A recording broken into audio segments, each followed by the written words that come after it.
Hello, I am going to walk you through the Canvas website, much as I would walk you through the syllabus on the first day of class. And what we see now is the homepage. If you click on the homepage or go over here, you'll get to the actual syllabus. So the first thing we see is the course description. And as you know, classes are bumped back an hour. So instead of meeting at 10:40, we're meeting at 11:40 Central Daylight Time and going until 12:50. My name is Emily Anderson. You're welcome to call me Emily. If you can't bring yourself to do that, you can call me Professor Anderson or Dr. Anderson. The best way to reach me is actually by text message. And this is the number you want to use. It's Google Voice number, so it'll never ring my phone or make my phone beep. You can send messages whenever you want. I check the messages on there more often than I check other messages, so that's why it's the best way to reach me. Then the second best way to reach me is via Canvas. This link just takes you over here to the inbox, and the inbox there works exactly the same way that email works, except that I check it a lot more often than I check email. The third best way to reach me is by using my email address, which is anderson@knox.edu. And I mentioned this before, but it's just Anderson. It's not any other letters. And then my office hours, which you know already from another video, are on Zoom this term. And Zoom, I think you've all tried already and have found that it's very easy to use. I'm there Tuesdays and Thursdays from 12:30 to 2 Central Daylight Time, but I'm also always there when I'm working. So if you want to stop by and ask me some questions, or if you just want to talk about the books, since we'll have less time to talk one-on-one this term, that would be great. So jump in if you have anything that you want to ask or point out, that would be great. Okay, so my current thinking is that I will record short, fascinating mini lectures about the material. You are going to want to listen to them or watch them while you're reading, before or after, and then there's a short writing assignment in response to the videos and the readings. I'm going to go over that in just a minute. And then when we meet on Zoom at class time, we'll have something like a discussion. If you recall, there's something in Zoom called breakouts, which essentially puts you into small groups. And we're going to do that too, so that you have a chance to talk to just a few people instead of trying to talk to the whole class. And then I'll kind of bounce around to different groups answering questions. Okay. The Canvas announcements I'm going to start using to communicate with you exclusively. So I'll put this in the message also, but make sure you're signed up for Canvas. Both exams must be completed to pass the class. There are 2 exams. I'll go through that in just a second as well. It's hard to get extensions on them for a reason I'll explain when we get to the course summary. And then even more important this term than previous terms, Canvas thinks you're in the Mountain Time Zone. So tell it what time zone you're actually in. On the course summary, I've put my office hours on here, even though I normally don't, because I want to remind you that I'm really available via Zoom, even if you can't just swing by my office. And then the syllabus tells you, of course, what we're doing every day. You should have finished the reading on here before we start class time. So for example, our first class is Wednesday. You should have watched the videos in the introduction and the syllabus, which you have already done. And you should also have read the Garcia Marquez, which is a PDF. I'll send you a message in a couple of days reminding you to read the Garcia Marquez. It's a PDF, which you'll download and read. And you don't have to write anything. There should be and will be a video right here of me talking about the story and pointing out what I think is most interesting or most provocative in the piece, and then we'll talk about that on Wednesday in class. You'll notice there's not a video here, and that's because I haven't recorded it yet. If you go back to the syllabus, there are more typical days. For example, Friday. On Friday, you will have read these pages in the Bressler. The Bressler book is called Literary Criticism, I think. I don't have it in front of me. And it's essentially a summary of the theories we're going to be talking about. And it walks you through the ideas that on Friday, Shklovsky is going to be an example of. So you want to read the Bressler. This chapter is on formalism. And if you haven't gotten your book by next Friday, you can download the chapter from here. I'll have a video here. And then it says submit a thesis statement for the essay as a whole. I'll talk about that in just a second. The other thing on the syllabus for that day is the Shklovsky. And the Shklovsky is a kind of formalism. So Bressler talks about formalism, and then we're reading an essay by Shklovsky that's an example of formalism. The Shklovsky is in the Richter anthology, which is the big book called something like Critical Traditions. And the Shklovsky essay is on these pages in the book. Every once in a while, I'll put notes down here that you want to keep in mind while you're reading. Again, if you don't have your book by Friday, here's a PDF. Again, there will be a video here at some point before Friday talking about the Shklovsky. And then you'll need to submit another thesis statement for the Shklovsky. Submitting a thesis statement, this looks totally different on your end than it does on mine. It means that there will be a text entry box down here, and you'll submit something that summarizes what the essays are doing. And so I'm going to move away from the syllabus and talk about thesis statements for just a second. Thesis statements are essentially summaries of the argument that the essay or chapter is making. Before each class, you want to submit a thesis statement. You can't really do it after the class because you will already have been there for the whole discussion. Use your own words to describe a selection's argument, but quote whatever seems particularly useful. They only need to be 100 words. That's not very much. They should be what you think the main argument is for the essay or for the chapter.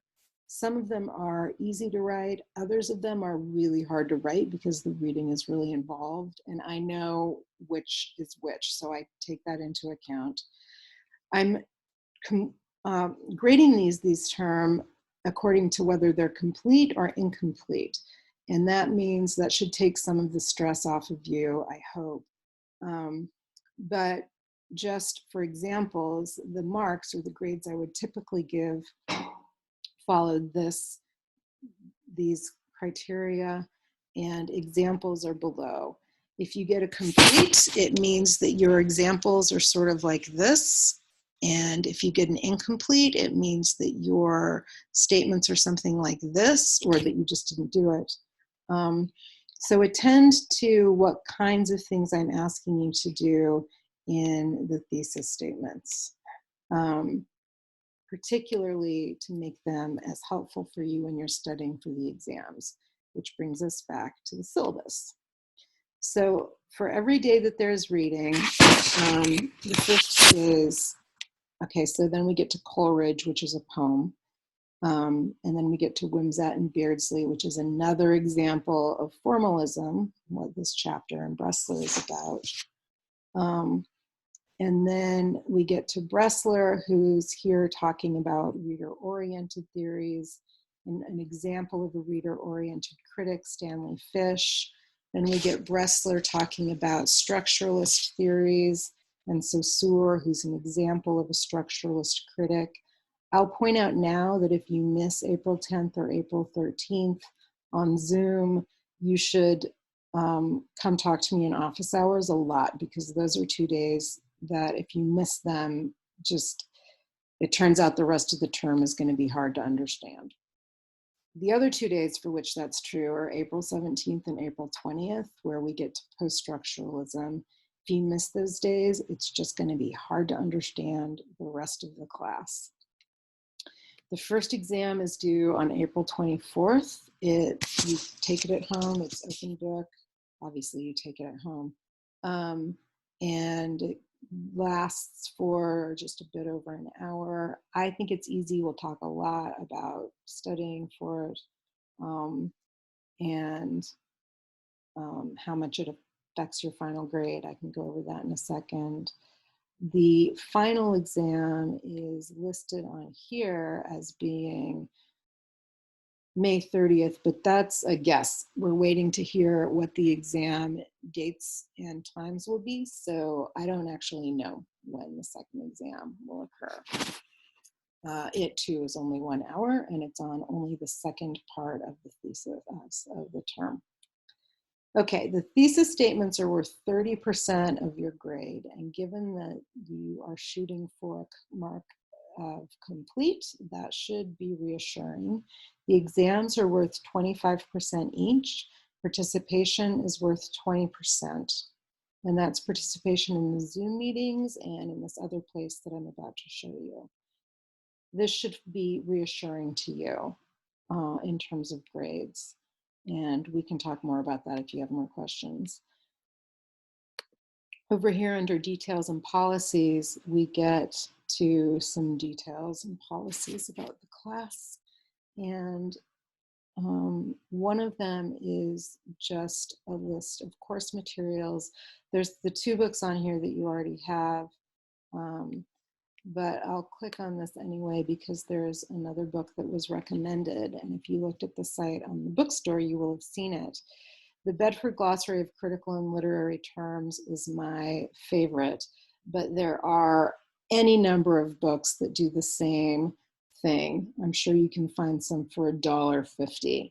And they essentially are dictionaries or encyclopedias of terms that literary critics use, critical periods of types of literary criticism, periods of literature,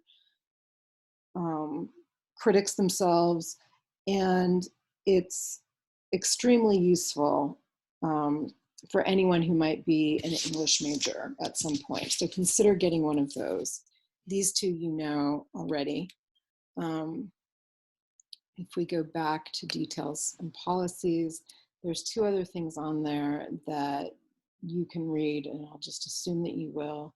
One of them is plagiarism. Please don't plagiarize. Thank you. The other is course content and its presentation. There's stuff in here that's going to upset everybody, so just be advised that a lot of the stuff here is upsetting. The grading scale I use is 100%. So if you got, for example, when grades came in on an exam, something like a 60%, that's a B-. It's not an F, so just remember that. And then participation, I'm not grading attendance this term. It doesn't seem fair, and we're not in the same place anyway. So I'm grading participation in a couple of different ways. One is keeping track of when you're in Zoom meetings and how will you participate when you are, but I'm not marking you absent if you're not there. Some of this I'm going to talk about later when we actually get into Zoom. If you're missing meetings or if you find it impossible to speak during Zoom meetings for some reason, there's another way to get participation points. In addition to that, here are ways to participate that make things much easier for me and for other people in the room, so read that, please. The other way to participate is via our discussion page, and there are several things on the discussion page that you should attend to. One of them is the thing I just mentioned. I couldn't meet, so here's some thoughts.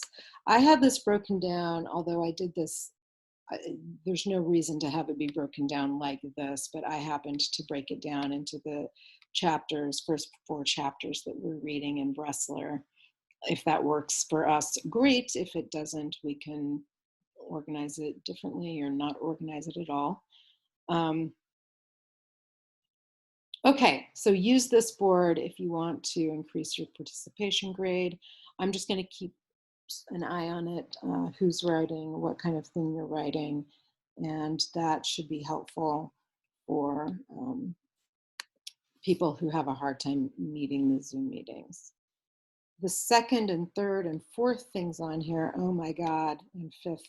The first one, this is probably the most important. Please God, bring the funny. The term is going to be weird and hard. So the more you can do to make it more amusing to all of us, this is funny, and you've seen it before. This is really funny, I think. Then the better the term will go and the better mood I'll be in. The other things on here under discussions are asking how something works. Of course, you should ask me and I will help you as best I can. Some of the things that aren't going to work are going to be student-facing software that I just don't even know what it looks like. So it might be worthwhile for you to crowdsource some of that stuff. This online thing is cool. If there's stuff that works that you like, would be great to know. I can do more of it or incorporate it in future. If you don't like it, I'm interested in that also. Maybe because I can change it, and also just because I like to read people complaining. Okay, other things you need to know. The exams we'll go over when we get closer to exams, the mini lectures like this thing I'm doing right now, but mostly like the things I'll be putting on the syllabus are listed here in just an iframe that takes you to, doesn't take you to, it lists all of the videos that I've put up on YouTube. And you can watch them from here instead of watching them from YouTube. So this one isn't up yet, but the ones I've sent you are already here. And if you're looking for a particular one, you can look on the syllabus where they will have been uploaded, or you can look here and scroll through. Similarly, and only with your consent, I'll be recording course sessions, which is the Zoom meetings that we're having as a class. So if everyone agrees, they'll be recorded here for people who miss the meeting or can't or want to go back and look at it again. And so there's none here because we haven't done any yet, but they'll show up here once we start doing them. Are there other things over here that I haven't shown you? Oh yes, talking to me via Zoom, you already know, and in fact, this is basically just a copy of the email that I sent you when I first mentioned talking to me via Zoom. It has at the top the link. This is always the link that you'll need to log on to talk to me. And so I don't know if you can bookmark that, but surely you can. I haven't tried. And then announcements, there aren't any right now, but they'll show up here, as well as I hope showing up in your email inbox. So I think that's it. If you have any questions, of course, you should contact me, and then we'll sort things out as they come. I'll remind you again of what you're meant to do for Wednesday once we get a little bit closer to Wednesday.